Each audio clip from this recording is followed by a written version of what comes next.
Uwiteka niwe mwungeri wanje, nta nicyo nzakena, ni kumwe nawe anjyana. Imana yiringiraga ari mu biraro. Imana yiringiraga ari mu biraro ngo niyo yajanaga nawe. Nukuri ndakubwira ngo niwitoza kubaha Imana muri ubu buzima, Imana izakwicaza ahantu utokwicaye, Imana izakwicaranya n'abantu utokwicaranye nabo, Imana izoguhagarika ahantu utohagaze, Imana izavugira izina ryawe imbere y'abakomeye, Imana izagukenyeza, Imana izakugirira neza. Inyungu twavuze, inyungu ziba muri buriya buzima n'inyungu zizaba mu buzima bw'iteka ryose. Nukuvuga ngo umuntu agira ipaje zibiri, niko narimvuze. Ipaje ya mbere ni ubu buzima, ipaje ya kabiri ni ubuzima bwo hakurya. Amen. Kandi ibyo nimbona umwanya ndabishigikiza. Ibice byanditse muri Bibiliya, tuvugishe Bibiliya, twige kuri iri jambo ry'ubu buzima, inyungu yabwo. Ndababwira urugero rw'umuntu umwe gusa, ijambo rije guheruka, ndababwira uko twabikora,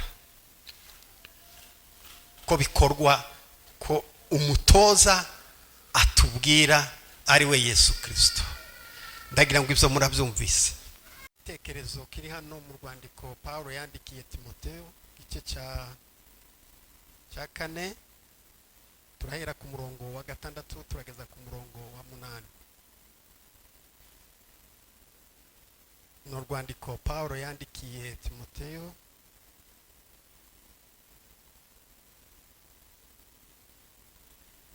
igice ni cya 4 n'umurongo wa 6 turageza ku murongo wa 8. Aravuga ngo niwibutsa bene data ibyo, uzaba ubaye umugabura w'ibyiza w'ibya Kristo Yesu, utunzwe n'amagambo yo kwizera n'inyigisho nziza wakurikije.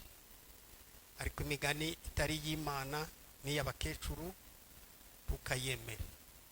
Ubwo witoze kubaha Imana, kuko kwitoza k'umubiri kugira umumaro kuri bike, naho kubaha Imana kukagira umumaro kuri byose, kuko gufite isezerano ry'ubugingo bwa none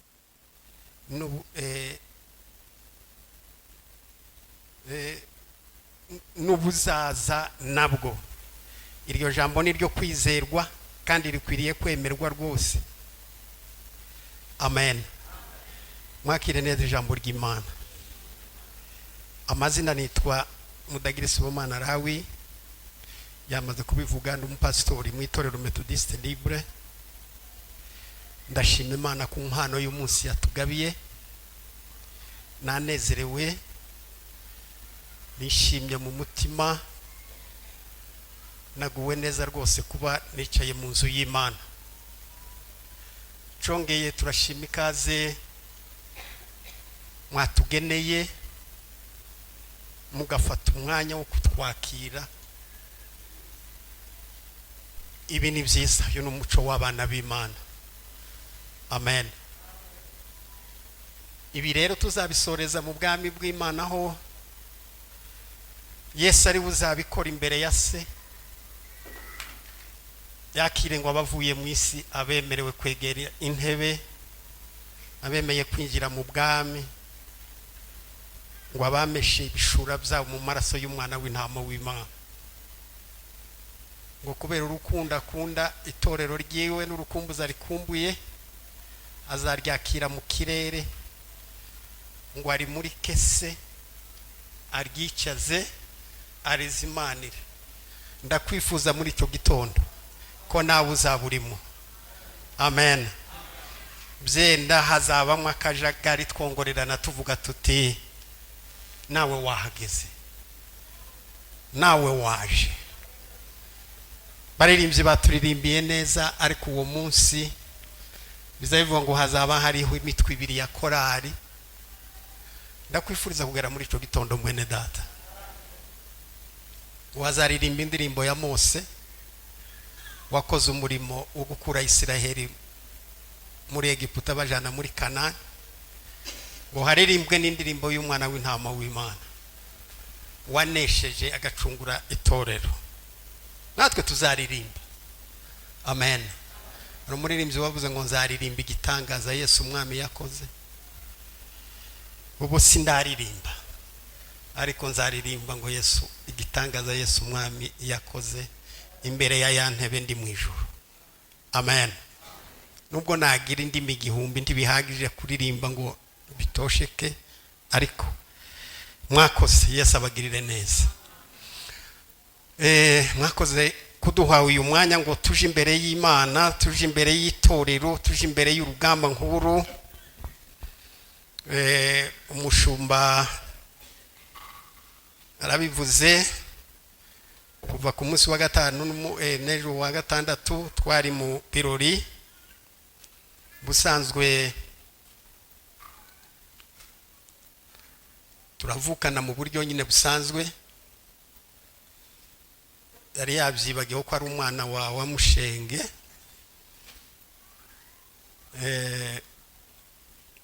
Ariko twarabanye, twarareranywe kubera ibihe byagiye bitubaho.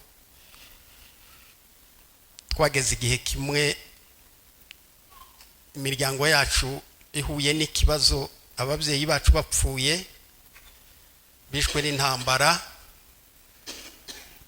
Tuja kuri wabaho bari niho hari ba Mushenge. Ubwo twari tugiye ibukwe rero, murumva namwe umuntu ugiye ibukwe abiba bikomeye. Rero byari bikomeye, ariko twahageze turi imfubyi, twambaye ubusa, dusa nabi. Turoyeyo baratwakira,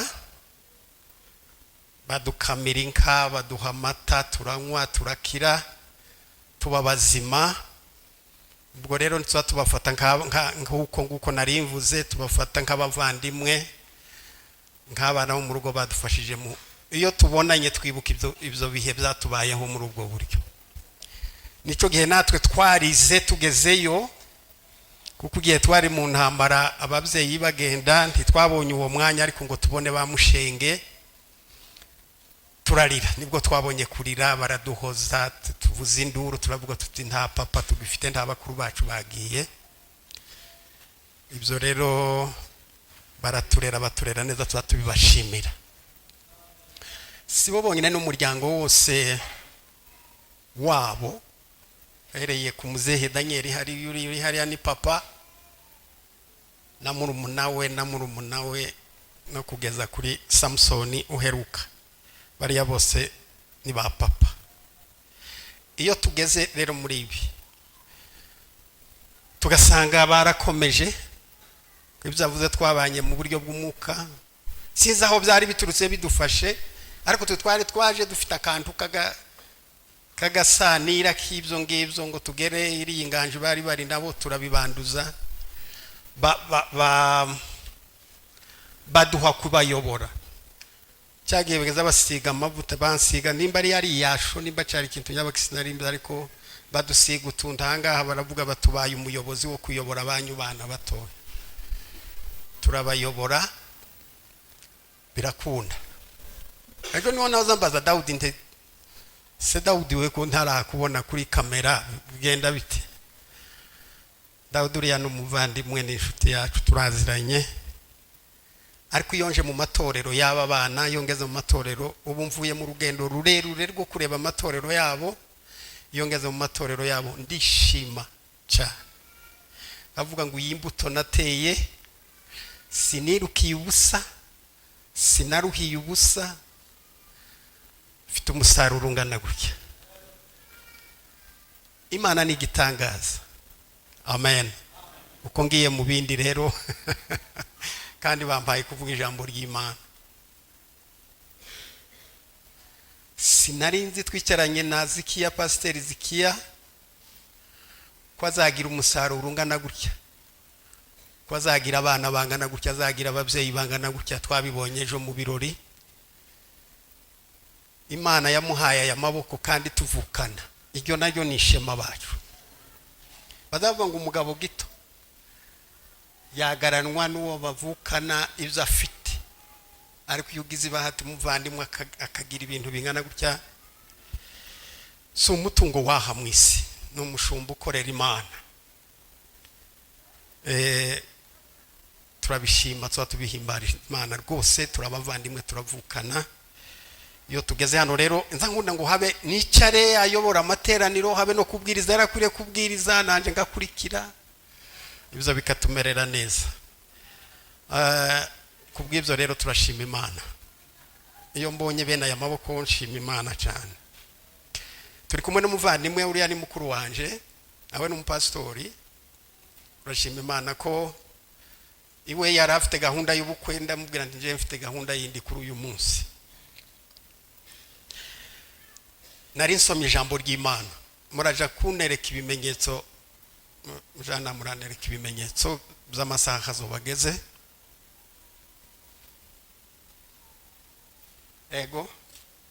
Yego kanganire namwe ijambo rivuga ngo kwitoza kubaha Imana, kwitoza kubaha Imana,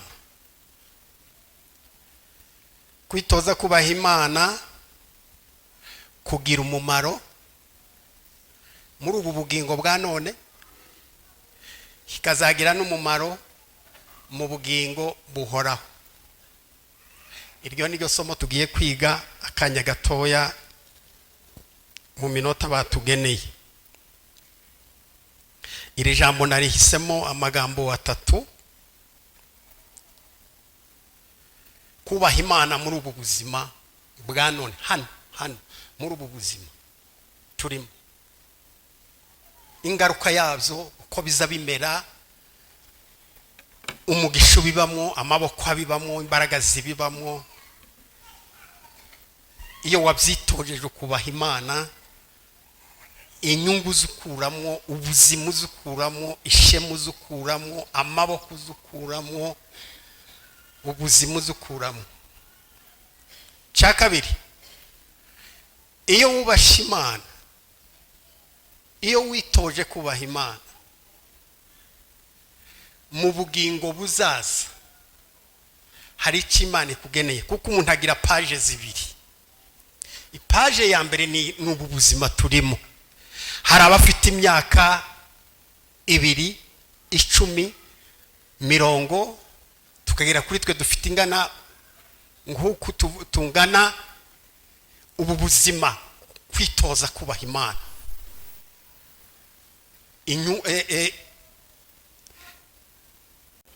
inyungu twavuze, inyungu ziba muri buriya buzima n'inyungu zizaba mu buzima bw'iteka ryose. Nukuvuga ngo umuntu agira ipaje zibiri, niko narimbuze.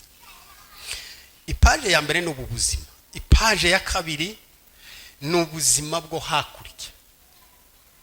Amen.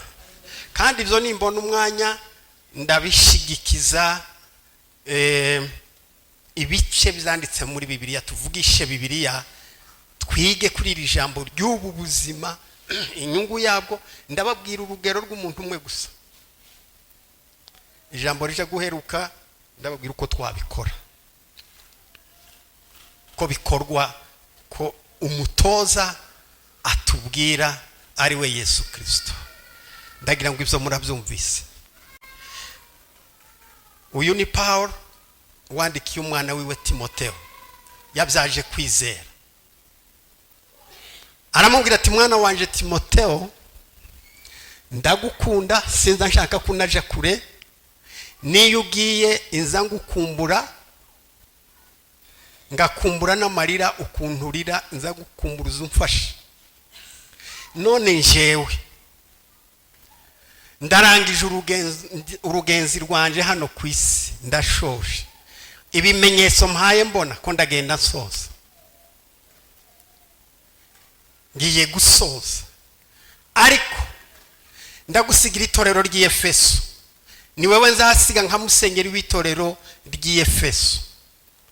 Ndakwereka uko bashiraho abakuru b'itorero, ndakwereka uko bashiraho abadiakoni, ndakwereka uko bashiraho abapfakazi bemerwa gusenga, ndakwereka uko bashiraho ndakwereka uko abakecuru bitwara mu nzu y'Imana. Uzamenye ibigenzerezwa mu nzu y'Imana. Amen. Niko yahoza musezera, aramubwira ngo ndaguha ndaguha bronchire, ndaguha umutwaro w'ibintu bigenzerezwa mu nzu y'Imana. Kandi aravuga ngo iyo nzu y'Imana niko kuri ni nayo nkingi ishyigikiye ukuri kw'Imana mu isi. Ati ubwo rero ngiye kugusezera, uzambe hafi. Aramubwira ngo kwitoza kuby'umubiri. Ndagira ngo ninde uzi gusoma yihuta Ikinyarwanda aho ngaho tuwasubire. Kwitoza kuby'umubiri bigira umumaro muke. Sport. Yego urahari? Yego rero ku murongo wa 8 wa karindwi aravuga ngo ariko imigani itari y'Imana n'iy'abakecuru ntukayemere, ahubwo witoze kubaha Imana. Mu byo yahoze amubwira yambwira ngo ntukice imigani y'abakecuru. Ese imigani y'abakecuru uzabe nk'uwigenzagenza wicara iruhande rw'abakecuru babiri bahaye baganira, use n'uwitabisha telefone no kujijisha, wigire nk'umugenzi wumva amakuru y'abakecuru. Arambwira ati Timoteyo, ubwo ugiye kuba umukozi w'Imana ntukumva amagambo y'abakecuru. Batekereza ibintu bakabitekereza mu buryo bwa kera nyine bw'abakecuru. Ntabyo mvuga ku bakecuru. Ariko haba abakecuru batekereza neza. Abakecuru nka ba Sara, abakecuru nka ba Ana, abakecuru batekereza neza. Aramubwira ngo ariko ugire gute? Witoze kubaha Imana. Witoze kubaha Imana. Ngo kuko kwitoza k'umubiri kugira umumaro kuri bike. Mu Rwanda badukangurira gukora siporo. Sibyo? Uzikora Venus gukora siporo. Nanje igihe kimwe na kimwe zanyikora. Gukora siporo bituma usinzira neza, bituma esitoma ihumeka neza, bituma amaraso agenda neza. Ariko naje kujya kuyikora bambwira amategeko yayo, bakambwira amategeko yayo. Ngo nimba uvuye muri siporo ntushoke woga amazi akonje vuba ngo urinde iminota 30, kandi ngo ntuhite unywa amazi akonje umutima ubugihaye utera, ngo umutima ntiwemereye kwakira ibikonje n'ibishushe byihuta. Umunsi umwe naje nkora siporo nurira umusozi ndagenda ngo ngere hagati ndicara, abandi bakora siporo baransanga barambwira bati ko wicaye nahangaha amategeko ya siporo yakugeneye muri iki cyumweru. Ntoya nari nkwiriye kurangiza uyu musozi, bati wabyishe. Ubwo utahe uzosubira utangire uyu munsi wawishe, kuko kera umubiri wasubiye muri bwa buzima bwa mu gitondo. None rero tiwusubiraga ngo ubutangize. Kandi ibyo kuri siporo mu buzima, siporo busanzwe ituma utagira iminkanyari, udasaza vuba, utagira umushiha. Sibyo Venus? Ibyo ukagira uruhu rwiza, ukanasonza, ukavuga neza, ukanarota neza, nturota abadayimoni, marasa koroha mu mubiri. Siporo ni nziza, ntawakwiyandikisha gukora siporo isanzwe. Yes, abaho umugisha muza mukora siporo, irafasha. Ni nabwo uza wumva ukeneye no gusenga, nibwo wumva ukeneye no gusoma, nibwo wumva iyo wakoze siporo. Nabyabyo kurya wariye bimwe esitoma ikabikoresha ikabirangiza. Abasaza ntusaza vuba, ukora siporo ugakomera cyane, kandi ukibatura mu gitondo, ukinanura ukibatura ukarengeza ibiremereye none ukarengeza ibiro 2 bitatu kandi gukora siporo yisanzwe bizi kuzamurika kugeza ahantu sinaje kwigisha siporo ariko uhera wiruka gahoro bwacukiruka imetero zingahe bwaca bakagutoranya mu bandi bakaguselektione ku kagari bwaca bakagutoranya ku murenge siporo ikakuzamura bwaca bati ugeze ku rwego rw'intara bwaca bati naze yiruke ku rwego rw'igihugu bwaca taragenda mu ndege aje guhangana n'abandi ukabyitoza ugatutubikana ukihangana ukaruha ukagorwa kumva abandi bakubwira bati byujamo incamugongo ukazikandagira ugatambuka aramubwira ngo bigira umumaro Paul wewe Timotheo ndabizi kuri umunyentege nkeze ubuzima usukora siporo ntukazuzuka mu gitondo wayura gusa ari kuzukora siporo kugira ngo uzoshobore itorero rya Efeso nuko ugomba gukora siporo ibigirwamana by'Efeso ukuntu babigenza ukuntu bakina amashaba bagira bagira bya bindi ibintu byo by'amatombora habaga ikigirwamana cyabaga no muri Korinto naho cyarahabaga wabukeneye uja gucuruza ukavuga ngo uyu munsi ngeneye kunguka bakaguheza nk'iberi rimwe wonka ukaryishura ukonka ukaba wonse amahirwe ego by'amahirwe amubwira ati ahantu h'abacuruzi bangana gutya kugira ngo uzohashobore wewe Timotheo uzokore siporo uzukora siporo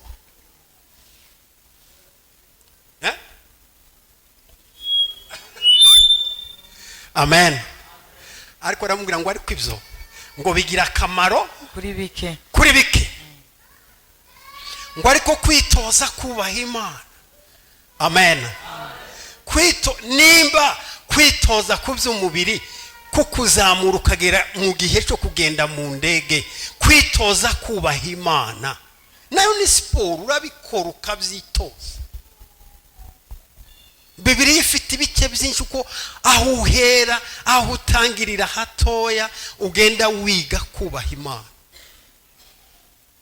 ngo kandi ngo bigira akamaro naho kubaha Imana ukagira umumaro kuri byose yego kuko gufite isezerano ry'ubugingo bwa none n'ubuzaza nabwo nta muntu witoje kubaha Imana umuntu kwitoza kubaha Imana bifite isezerano ry'uyu munsi amen ndakurahiye nta musore witoje kubaha Imana uzosanga bamufatiye mu nzerezi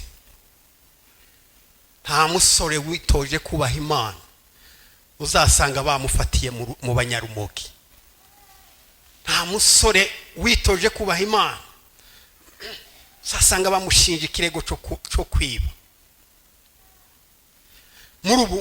muri iri sezerano ry'uyu munsi reka mbahe igice nihute nsoze igice twavuze ibyiza biba mu kwitoza Imana k'uyu munsi ibyiza bibamo ndebera mu bami ba mbere bami yego Samuel wa kabiri igice ni cya 7 komeza mamuha usoma Samuel wa kabiri igice cya 7 n'umurongo w'8 kugeza ku 17 cyangwa turagarukira hafi iyo ni po yanje ya kabiri kubaha Imana inyungu bigira muri ubu buzima yego aravuga ngo nuko umugaragu wanjye Dawidi umubwira utya uti yego uko niko Uwiteka Nyiringabo avuze ati nagukuye mu rugo rw'intama yego mu bwungeri bwazo yego ngubu umutware w'ubwoko bwanjye bwa Isiraheli yego kandi nabanaga nawe aho wajyaga hose nabanaga nawe muri siporo yo kubaha Imana ahantu wahuye n'ibibazo byo kubaha Imana igihe witozaga kubaha Imana uri hehe avuze hehe ma kandi nabanaga nawe aho wajyaga hose harimburira abanzi bawe imbere yawe aho yajaga hose aho agiye mu kazi kiwe najanaga nawe hehe yariko yavuze ngo yamukuye hehe nagukuye mu rugo rw'intama mu bwungeri bwazo ariko ngo ube umutware. kukuragiza intama kukuragiza intama zibyaye bakazikuragiza n'izindi zitabyaye, kukuragiza ibifura ngo ubiyobore ubiragire ushore uragire uhindure. ariko bwaje guca, haleluya, bwaje guca mu gitondo agasanga yicaranye n'aba guverineri, hanyuma agira ate, kandi nabanaga nawe aho wajyaga hose, aho wajyaga hose twabaga turi kumwe, arimbura abanzi bawe imbere yawe, nakurimburiraga abanzi imbere yawe, kandi nzaguha izina rikomeye nk'amazina y'abakomeye bo mu isi. iyo twubasha Imana tukiri mu isi, aho si mu isi avuze, isi si iyi turimo, nzagira nte, kandi nzaguha izina rikomeye nk'amazina y'abakomeye bo mu isi, izina rikomeye nk'amazina y'abakomeye bo mu isi. iyo wubasha Imana bikwicaza ahantu utokwicaye, bikuzamura. narabyumvise perezida bivuga muri place d'honneur muri iyi si, ubu bugingo. bana bacu ntimugagira ngo tuba tubabeshe. niko Dawudi yasezeye Salomo. ntimurozi kubaha Imana umunani umuntu yasezerera umwana wiwe akamubwira ngo nta kindi kintu mfite ariko mwana wanje uzubaha Imana. niko Dawudi yagiye asezera Salomo, aramubwira ngo mwana wanje Salomo, ngo uzubaha Imana ya so. Amen. ngo njewe yankuye mu biraro, njewe yankuye kuragira intama, ngo nje kwitera hejuru nsanga ndi hagati y'abajenero. yasetse wa mugore wiwe, umugore wamusetse ngo ariko ngo urabyimye, undi ati ndaririmbira Imana, ati Imana yakuye so ku ngoma iyi nicajeho. nje wari waribagiranye mu bahungu bangahe ba Esayi 8 bakanibagirwa bakandagiza intama, ariko kuko nari umucuranzi iyo ngiyo ndirimba ngo Uwiteka ni umwungeri wanje, Uwiteka niwe mwungeri wanje, nta nicyo nzakena, ndi kumwe nawe anjani. Imana yiringiraga ari mu biraro, Imana yiringiraga ari mu biraro ngo niyo yajanaga nawe. Nukuri ndakubwira ngo niwitoza kubaha Imana muri ubu buzima, Imana izakwicaza ahantu utokwicaye, Imana izakwicaranya n'abantu utokwicaranye nabo, Imana izoguhagarika ahantu utohagaze, Imana izavugira izina ryawe imbere y'abakomeye, Imana izagukenyeza, Imana izakugirira neza. Agakobwa kubasha Imana kitwa Esther, nako baza kugira bati hananije abakobwa bakomeye, nawe urakenyera ngo uje imbere y'umwami. ariko nyirarume yari yaramubwiye ngo nta uce bugufi imbere y'Imana, Imana yonyine izakuzamura. Haleluya. abandi babanza imbere ngo kaje kukaraza, nako kaza kisize amavuta yo kubaha Imana, gaciye bugufi imbere y'Imana, kambaye utwo basize bamuhaye ngo gatambuke intambwe ya mbere. Stade iraceceka iratuza. Haleluya. Stade iraceceka iratuza, hatambutse escorte zikomeye z'ijuru, umwana witoje w'umukobwa witoreje iyo mu byumba kubaha Imana, ngo asohoka abantu bose baraceceka, umwami araceceka, ngo aje gutambuka intambwe nkazinga hatora inkoni, aramutunga inkoni aramubenguka. Haleluya. Amen. muri iyi si, muri ubu bugingo, bana bacu, muri ubu bugingo niwitoza kubaha Imana uzicarana nabo utakicaranye. Amen. Amen. Ana yaravuze ngo niyo izikura, niyo yonyine izimanuka igatambuka ikamenya umuntu wicaye hariya, ikamuzamura ikamuha intebe mu bikomangoma. Ni Imana yonyine izikora uwo murimo. Haleluya. Yaririmbye ngo ntiyareka wandagara. Siko mwaririmbye? Niyo yonyine izikora iyo mirimo. Kandi mubwihisha aho batabona. Nukora ibyo abantu babona n'abantu, ariko Imana ibiri ahantu hakomeye. Yego, komeza. kandi nzatoraniriza ubwoko bwanjye bwa Isiraheli ahantu yego abashinge bahature abashinga nzaguha itongo nzaguha ahuba nzaguha ahuba yego komeza abashinge bahature abahabo bwite yego batazima ukundi yego kandi abanyabyaha ntibazongera kuba murabuza yego ubwo nategekaga abacamanza gutwara ubwoko bwanjye bwa Isiraheli yego kandi nzaguha ihumure ku banzi bawe bose ndetse Uwiteka arakubwiye ngo azakuremamo umuryango kandi iminsi yawe nigera ugasinzirana n'abasogokuruza bawe yego nzimuka umwana wawe wibyariye akuzungure. irekeraho mama rekeraho. Murabizi bidukora ko tubikorera ku bw'abana, murabizi bituvuga ko tubikorera ku bw'abana bacu. Iyo witoje kubaha Imana ikindi izivuga ku isambu yawe. Icya kabiri ikavuga ku rubyaro rwawe. Icya gatatu ikavuga ku gusinzira, ku gupfa kwawe. Tizi kwita gupfa, izivuga ngo nusinzira. Sikoma musinzira. Gusinzira no kuvuga ngo waruhutse. Iyo twitoje kubaha Imana, Yesu atugirire neza. Amen. Muri ubu buzima kwitoze kubaha Imana. Mu gihe kizaza kwitoza kubaha Imana, ndebera ubutumwa bwiza uko bwanditswe na Luka 22 umurongo wa 28. Ibintu bihishe mu bugingo buzaza bw'ejo. Wahageze 22 ku murongo wa 28. Yego. Aravuga ngo nimwe mwagumanye nanjye. Nimwe mwagumanye nanje. Aha. Twihanganana mu byo nageragejwemo. Tugira gute? Twihanganana. Ni ukuvuga ngo twese twari mu itsinda rimwe. Twihanganana mu zo twageragejwemo. Aha.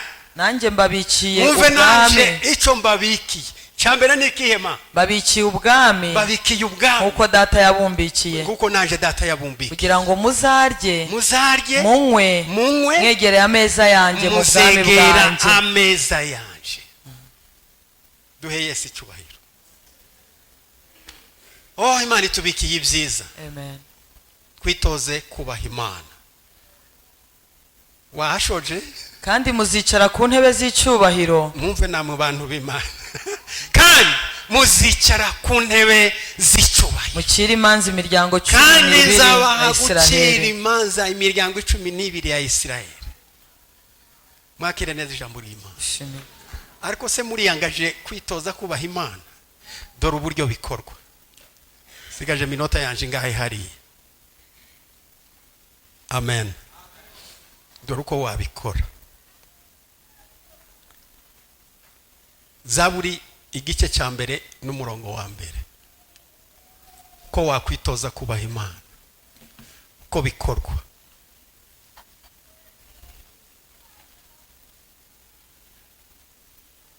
Vuga ngo hahirwa umuntu udakurikiza imigambi y'ababi. Ukwiriye gukurikiza imigambi y'ababi. Ntahagarare mu nzira y'abanyabyaha. Ntugahagarare, uzareba aho bazabahagarara, ntugahagarare mu nzira y'abanyabyaha. Ntiyicarane n'abakobanyi. Ntukiriranwe na rimwe n'abakobanyi. Ahubwo amategeko y'Uwiteka niyo yishimira. Uzarebe habe no mu modoka, habe no ku ntebe z'imodoka ujanye n'umukobanyi. Uva hano Kinyinya kuja kugera Nyabugogo wamuhaze yakugize undi muntu. Tukicarane nabo. Amen. Kandi ntugahagararane nabo. Ariko icyo uzibwira niki? Amategeko y'Uwiteka. Nukuri nuzubyuka mu gitondo uvuga uti mwami ubwami bwawe buze. Uwo ni umwitozo. Ibindi bike sinki bisomye. Kwitoza kubaha itegeko ry'Imana. Aha. Kandi amategeko ye niyo yibwira ku manywa na nijoro. Kwibwira si ugutekereza se, ntugatekereze nabi. Mwumve, ntugatekereze nabi. Wibwire ku manywa na nijoro. Wazahwana n'igiti cyatewe hafi y'umugezi. Uwo wazahwana n'igiti cyatewe hafi y'umugezi. Cyera imbuto zacyo igihe cyacu. Kizera imbuto igihe cyacu. ibibabi byacyo ntibyuma. igihe uzana certificate bakeneye kuzana certificate mu rugo uzayizana, breve uzayizana, diplome izaza, lisansi izaza ku gihe cyayo. kandi iki ibibabi byacyo ntibyuma. ibibabi ni iki n'ubuzima. ibibabi byacu ntibyuma, kandi cyazagira gute, cyazakora cyose kizamubera cyiza. haba nubwo uzocuruza amayaya amagi, haba nubwo uzacuruza utuntu tumeze gute tworoheje, ayo ni amasezerano y'Imana. icyo uzokora cyose kizagira gute, kizakubera cyiza. ni byiza mureke twitoze kubaha Imana muri ubu buzima.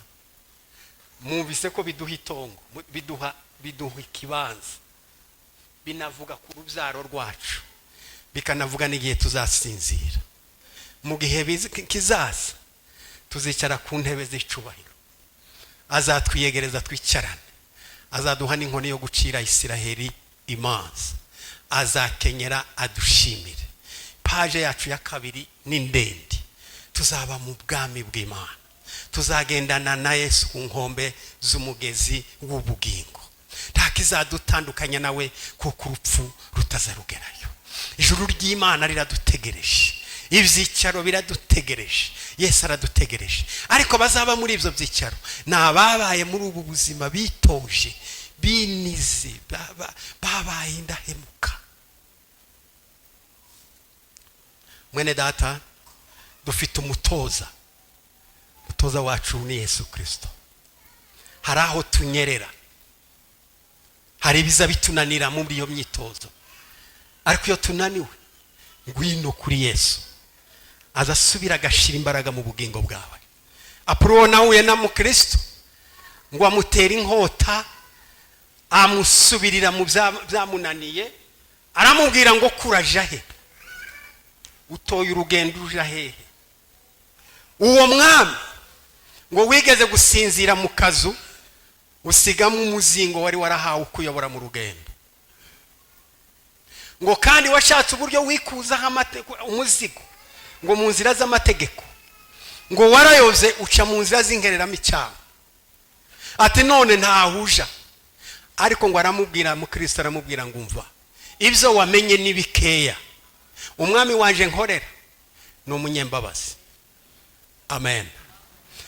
ngo mva mu nzira, ndumva nshaka kugenda, ngo kandi iyo nguye mbabyutse. hari aho wanyereye, hari itegeko wananiwe, hari siporo wumvishe yakunaniye, yigishe kuvuga neza, yigishe kumenya kamere y'Imana. uzogenda usome muri Bibiliya, kamere y'Imana ni iyihe? ni urukundo.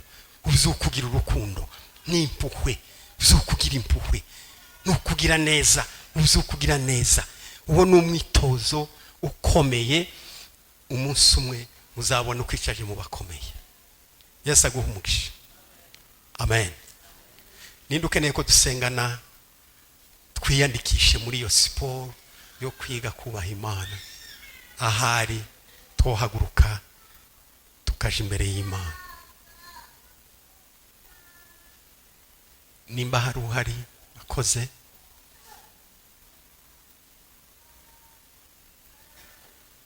twinginga Imana duha imbaraga. urakoze. twinginga Imana duha ubushobozi, kwitoza kubaha Imana. Mana yacu idukunda, mu izina rya Yesu Kristo umwami wacu, duciye bugufi imbere yawe Yesu. ureke tugere ikirenge mu cyawe Kristo, ureke twumve Imana, ureke twitoze kukubaha. nimba ari naho twananiwe, nimba ari naho twacitse intege, ushobore kudusubiza mu imbaraga. ni wowe mutoza mwiza, kuko ni wowe uzatugeza mu bwami bw'Imana. urakoze, turabishima, ni mu izina rya Yesu Kristo umwami wacu. amen.